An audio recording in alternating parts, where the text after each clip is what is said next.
রাসূল সাল্লাল্লাহু আলাইহি সাল্লাম বলেছেন, মালহুমান লা ইয়াশবাআন, দুইজন ব্যক্তি কখনোই পিপাসা দূর হবে না। আল্লাহ রাসূল বলেছেন, মালহুমান লা ইয়াশবাআন, দুই শ্রেণীর মানুষ দুনিয়াতে থাকবে, ওদের পিপাসা কখনোই দূর হবে না। মালহুমুন ফিল ইলমি লা ইয়াশবাউ মিনহু, এক শ্রেণীর মানুষ থাকবে যারা ইলম চর্চায় ব্যস্ত থাকবে, যত ইলম চর্চা করবে ওই ইলমের চর্চা করতেই থাকবে, ইলমের পিপাসা তার দূর হবে না। আর একখানে বা আরেকটি হাদিস পাই, আর একখানে বা আরেকটি কথা পাই, আর একখানে বা আরেকটি কথা পাই, এভাবে সে বই, এভাবে কিতাব, এভাবে কোরআন এবং হাদিস রিসার্চ করবে, লা ইয়াশবাউ মিনহু, এর পেট ভরবে না। ইলম অর্জন করতে গিয়ে তার পেট ভরবে না।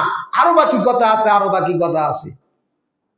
ওয়া মানহুমুন ইয়াশবাউ ফিদ দুনিয়া, এরপর আল্লাহ রাসূল বলেছেন, আর এক শ্রেণীর মানুষ থাকবে যারা দুনিয়ায় উপার্জনে ব্যস্ত থাকবে, পেট ভরবে না। লা ইয়াশবাউ মিনহু, দুনিয়াও এত উপার্জন করবে এরপরে তার পেটটা ভরবে না। আজকে আপনি আমি মনে করি যে অমুক মন্ত্রী এত কোটি টাকা মেরে দিয়েছে, ৩,০০০ কোটি টাকা মেরে দিল, ৮,০০০ কোটি টাকা মেরে দিল, ১৫,০০০ কোটি টাকা মেরে দিল। এত কোটি টাকা একটা মানুষকে বসবাস করতে গেলে, একটা মানুষ বেঁচে থাকতে গেলে এত কোটি টাকা তার প্রয়োজন হয়? এভাবে যেভাবে আপনি আমি কথা শুনে অবাক হয়ে যাই, ওদের নিকটে আরো যদি ওর ডবল হতো তাই ভালো হতো। ওই ডবল যখন হয়ে যায় আবার চিন্তা ভাবনা থাকে এর চেয়ে যদি ডবল হয় আরো ভালো হয়।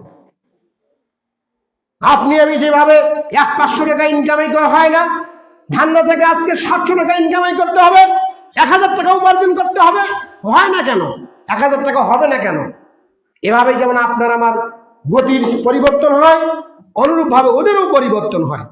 আপনার ছিল ৫০০ টাকা, আপনি চাইবেন কিভাবে ১,০০০ টাকা ইনকামাই করা যায়। যখন ১,০০০ টাকা হয়ে গিয়েছে, যেই দিন ১,০০০ টাকা ইনকামাই করেছেন সেই দিন আবার চিন্তা ভাবনা করেছেন আরেকটু করলে মনে হয় ১২০০ টাকা হবে। যেই দিন ১২০০ টাকা ইনকামাই করেছেন আবার একটু ধান্দা করেছেন, আরেকটু করলে মনে হয় ১৫০০ হবে। এভাবে আপনার গতি যেভাবে বাড়াচ্ছেন অনুরূপ ভাবে তারাও সেভাবে গতি বাড়ায়, অবাকের কিছু নাই। এই জন্য আল্লাহ রাসূল সাল্লাল্লাহু আলাইহি সাল্লাম বলেছেন, যারা ইলম অর্জন করে এদের চিন্তা ভাবনা হলো ইলম কিভাবে অর্জন করা যায়, আর যারা দুনিয়ায় উপার্জন করে এদের চিন্তা ভাবনা হলো দুনিয়া কিভাবে উপার্জন করা যায়। রাসূল সাল্লাল্লাহু আলাইহি সাল্লাম এভাবে বলেছেন।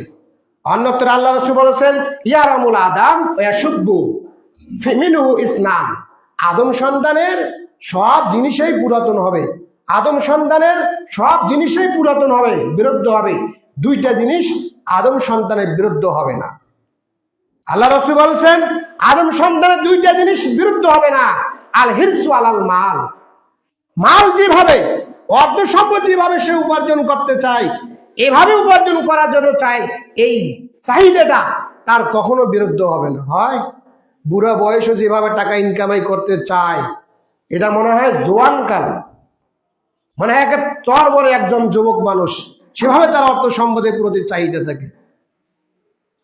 আল হিরসু আলাল মালে, যেভাবে চায় অর্থ সম্পদ সে ধাবিত করতে ইনকামাই করতে চায়, আল্লাহ রাসূল বলছেন সেভাবেই মনে হয় তর বড় একজন যুবক জওয়ান মানুষ, সে পরিবর্তন হচ্ছে না।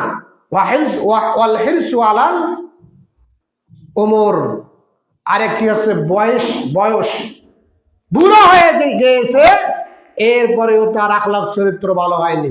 আছে না এরকম?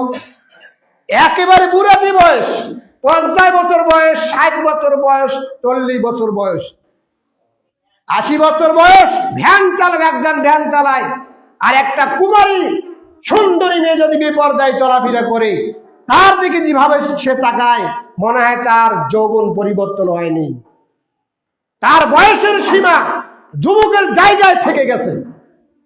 এই জন্য আল্লাহ রাসূল বলছেন আদম সন্তানের সব জিনিস বিরুদ্ধ হবে, দুইটা জিনিস বিরুদ্ধ হবে না, আল হিরসু আলাল মালে, অর্থ সম্পদ যেভাবে সে ইনকামাই করতে চায়, উপার্জন করতে চায়, মানে তরবরে একজন যুবক, ওয়া হিরসু আলাল উমর, আর একটা বয়সের সীমাগতি।